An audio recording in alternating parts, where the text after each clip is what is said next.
This is John Lauder, host of The Cheap Seats. Thanks for listening to the following broadcast on Public House Media.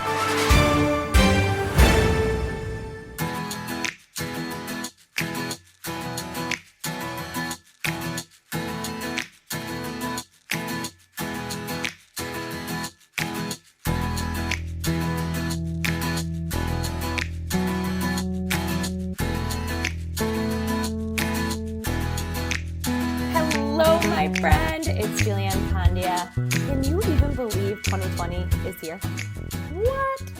A new decade, a new year. I hope it's your year. I hope it's your decade. Even if there's going to be loss and struggle and hard, that's life. It will happen. But I hope that there's just an abundant amount of blessings. A huge motto I've been saying over the last few months is that I'm accepting abundance. Abundance is everywhere. I'm saying yes to abundance. And let me tell you, abundance has come to my life. And just simply focusing on the abundance has helped my mindset greatly. And I think that January 1 is a comfort zone for people.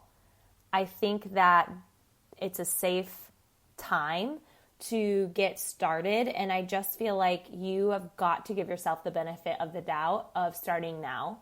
Starting when it's inconvenient, not when life slows down. So thank you. Thank you for tuning in to Rewritten, because I feel like this podcast can speak to you.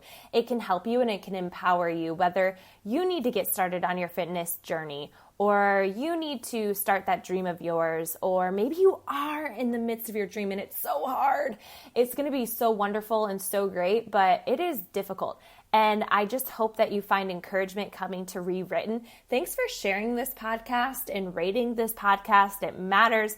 I've been getting emails lately, and so I know that's because you're sharing it. And it's been really fun to connect with other women who just want more. It's been fun to connect with women who need help and they want to get started on their fitness and nutrition journey. Women who are excited about the future. And so it just makes me pumped to be able to share my own life experiences, business practices, and the lessons that I've learned in life to help you with whatever it is that you need help with. And so thank you, seriously. So after this episode or during this episode, if you could just screenshot this and upload it to your Instagram and tag me at Julianne Candia, or maybe you just send this to a friend. That is everything. So thank you. Thank you so much for being a part of this with me. I'm excited. So my mentor asked, what was the defining moment for you of fitness? What was that defining moment? And I've been thinking about this lately. I've been thinking about my defining moment in fitness, my defining moment of wanting to stop teaching, my defining moment of wanting to build a business, that defining moment of deciding to have a child, right? All these things. There's so many defining moments we have, and it's really fun to think about what that was. So for my fitness journey, the defining moment was a couple of things, but I feel like I need to share this with you because maybe you can agree and that was your defining moment, or it makes you think about why you value fitness. Or maybe you're listening here and you're just really struggling. You're struggling with fitness, you're struggling with your body, you're struggling with your mindset. I'm hoping that this episode talks to you, speaks to you, helps you to start taking action. So then you're not waiting for January 1 and then you're giving up on February 1. You are staying consistent. And even if you get off track, you course correct, because I'm all about course correction. My team knows that, and I want you to know that. Course correct, right? So as you course correct and start your journey, you'll start to notice how much progress you've made. So I have been working on myself postpartum, and it's been amazing and empowering because I know I can do it. I've just built really strong habits in my life and routines in my life that I get it done. It's not willpower. I can tell you that. It's want power. I want to feel good. I want to look good. I want more energy. I want more happiness. I want to be healthy. I want to be healthy for myself, but I also want to be healthy for my family. And so that is what I value in fitness. But what was that defining moment? I remember I used to nanny. That was what I did in high school and in college, and even a little bit while I was teaching. And I remember every time I would put the boys to bed, I would go jump on the scale. And the number just blew me away. I could not believe I let myself go. I couldn't believe that happened because I loved beer. I loved Cheez-Its, right? I loved going out on the weekends, and it caught up to me.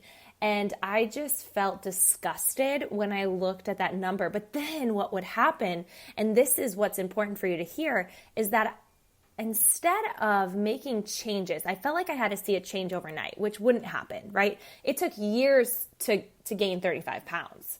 It didn't take a week. But sometimes our mentality is once we freak out about something, we want it to change immediately instead of chipping away at it. And I think that's why people quit, honestly.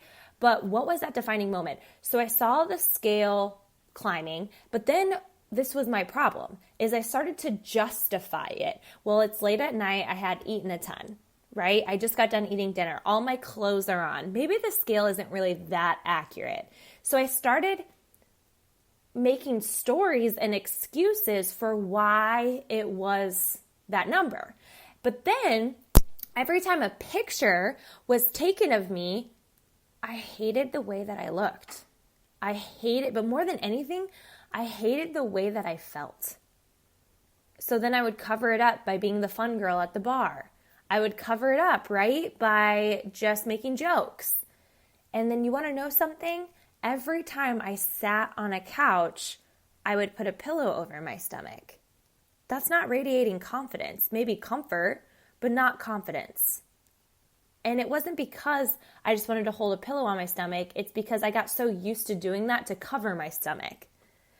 A defining moment for me was going jean shopping and not being able to fit into the size I was so used to fitting into. And that was devastating. Those were these defining moments for me. It was waking up in the middle of the night multiple times a night with anxiety. I couldn't sleep through the night because my health was not good. And I decided I needed a simple plan that I could commit to. And I chose to bet on myself. I chose to give myself 21 days. I chose to show up a little bit each day, even when busy, even when overwhelmed, even when life was hectic. I chose to show up. And as a teacher, I didn't have normal teacher hours. So I get it. You're a teacher, but then you get to go home and then you grade. You're constantly working.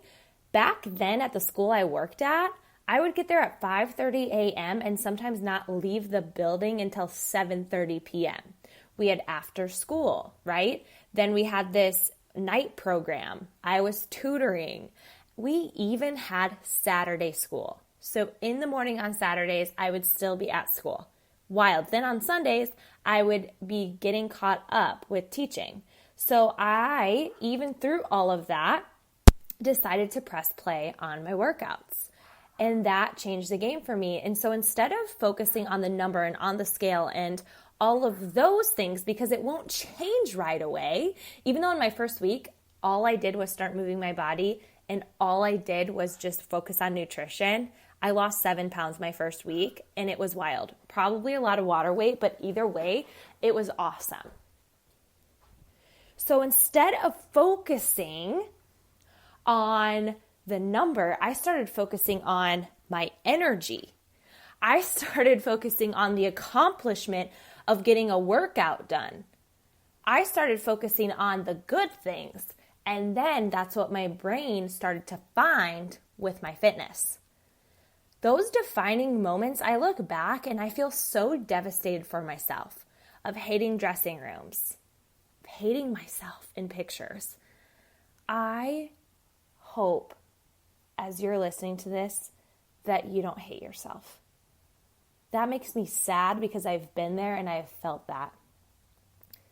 But if you continue to choose these bad habits that are not serving you, it's a decision you are making. And you can change it. And I did.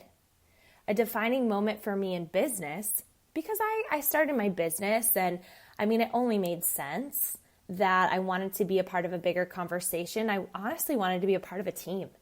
I wanted to be a part of a team of people. And this is really what got me to start my business, is that I just saw all these women confident and happy and fit And so if you know, my community is called Happy and Fit. But that's really what I wanted to feel like. And so I decided to join a team because they looked good and they felt good and they were positive. That is why I joined. And so it only made sense. And then it started helping my mindset. People kept me accountable and they encouraged me. So it was a win-win. But when did I really just take off with my business? Because I was a part of it for a while. Is that when I was at this seminar and I heard these successful women talking about their businesses, and the things and the tips that they were giving were things I was already doing. They were telling me how they built their business into this incredible, thriving business that has provided more choices for their family and more freedom and income. And here I was, this teacher who was making nothing, just getting by, was sitting there listening. Why not me? I believe in all the things that they're saying. I believe in fitness. I believe in nutrition. And I believe in people. I believe in helping other people and empowering them and surrounding myself with people who want to work on themselves. I believe on working on my mindset. I want to be around these types of people. It makes me think better. Oh my gosh, why not me? And that was the defining moment for me that I decided I'm going to make the way or find the way. I deserve a seat at the table because I get to choose.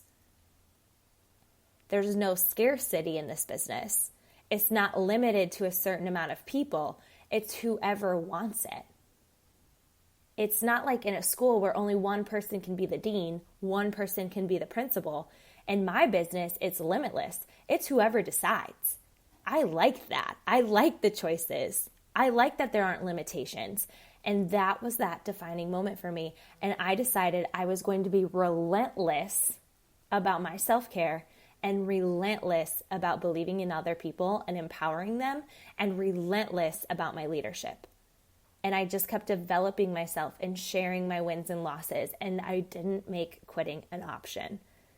So friend, I want you to think about, do you have a defining moment with your health, or do you need one? Maybe today is the day. Maybe today is the day that you were like, oh man, you're speaking to my soul. You are correct. I encourage you to get started. Focus on the things that will help your brain. Focus on the things that will help your body, and not thinking of why you can't, because I think that you can, and I'm going to bet on you every single time. Let's make 2020 incredible. If you are needing and wanting to be a part of a team, I can show you how to do that. If you want to build a business of more choices that is built on self-care, I'm your girl. If you just need a fitness routine that fits into your life, I've got you. But more than anything, dream big, take the action, and be consistent. Thank you for listening to Rewritten. I appreciate you. Thank you. Upload this, tag me at Julianne Condia. I cannot wait to see. Until next time.